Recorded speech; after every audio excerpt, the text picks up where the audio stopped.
Baik, para pemimpin inovatif yang kami hormati, salah satu bagian dari perencanaan pengembangan kawasan hutan adalah penetapan tapal batas kawasan hutan.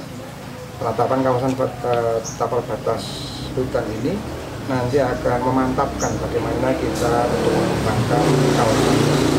Bersama ini kita akan berbincang-bincang dengan sebelah kiri saya ini Pak Hendro dari Kepala BPKH, dan di sebelah kanan saya ini Pak Winarno dari Pak Kapanewonan Panggang gitu. Baik, Pak Hendro, mungkin bisa diceritakan sedikit mengenai proyek penetapan tapal batas kawasan hutan ini seperti apa dan maksud tujuannya seperti apa. Monggo Pak Hendro. Baik Pak Kadis yang saya hormati, mandat dari Undang-Undang Cipta Kerja yaitu nomor 11 tahun 2020, salah satunya adalah seluruh kawasan hutan Indonesia harus sudah ditetapkan 100% dalam jangka waktu 2 tahun sejak undang-undang ini ditetapkan, yaitu bulan 11 tahun 2020. Setelah kami telusuri wilayah kerja BPKH wilayah Sibacuca, khusus Jawa Madura, ternyata masih ada nih Pak Kadis, yaitu yang di Kabupaten Gunung Kidul, hutan AB yang ditunjuk menjadi kawasan hutan sejak tahun 2000. Sebetulnya proses penetapan kawasan hutan sudah dimulai dari sejak tahun 2003 sampai dengan 2013.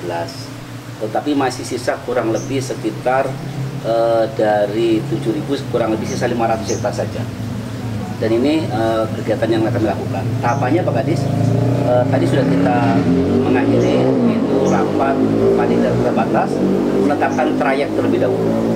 Nah, tentu trayek ini berdasarkan penunjukan Menteri Kehutanan yang tahun 2000. Kemudian nanti tahap kedua adalah identifikasi dan inventarisasi hak pihak ketiga. Ini yang agak sedikit crucial karena peran camat sebagai anggota panitia terbatas itu harus betul-betul mewakili kondisi existing masyarakat setempat seperti yang tadi disampaikan Ibu Asisten Pemerintah Kabupaten Gunung Kidul. Tahap ketiga adalah rapat definitif. Nah, nanti setelah definitif kita meminta penetapan menteri, maka nanti kawasan hutan kita mantap. Nah, tentu tujuannya Pak Kadis memberi kepastian hukum kepada semua pihak, baik kepada masyarakat maupun kepada pemerintah itu sendiri. Itu Pak Kadis kegiatan kita hari ini. Baik Pak Hendro, jadi para pemimpin inovatif yang kami hormati, bahwa penetapan tapal batas ini dengan satu tujuan, kita ke depan akan memiliki aspek hukum, tertib hukum, dan tertib administrasi.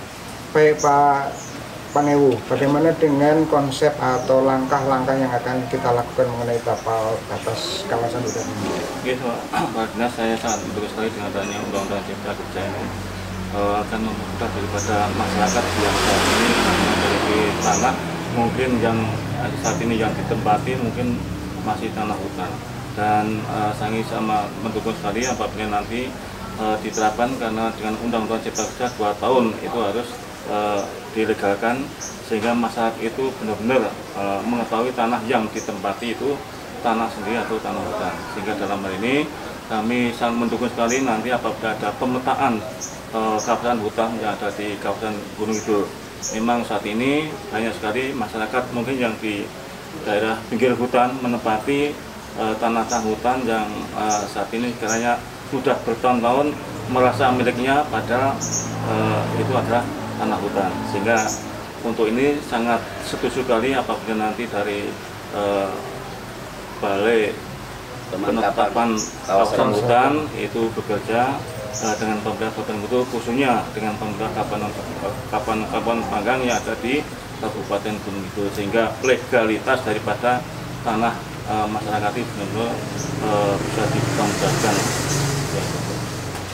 Baik para pemimpin inovatif yang kami hormati, demikian langkah-langkah kita ke depan mengenai penetapan kawasan hutan ini, dengan satu harapan ke depan di dalam pengembangan kawasan hutan dan bagaimana pengembangan pemberdayaan masyarakat di kawasan hutan ini akan semakin baik sesuai dengan tertib hukum dan tertib administrasi. Saya kira itu, salam inovasi.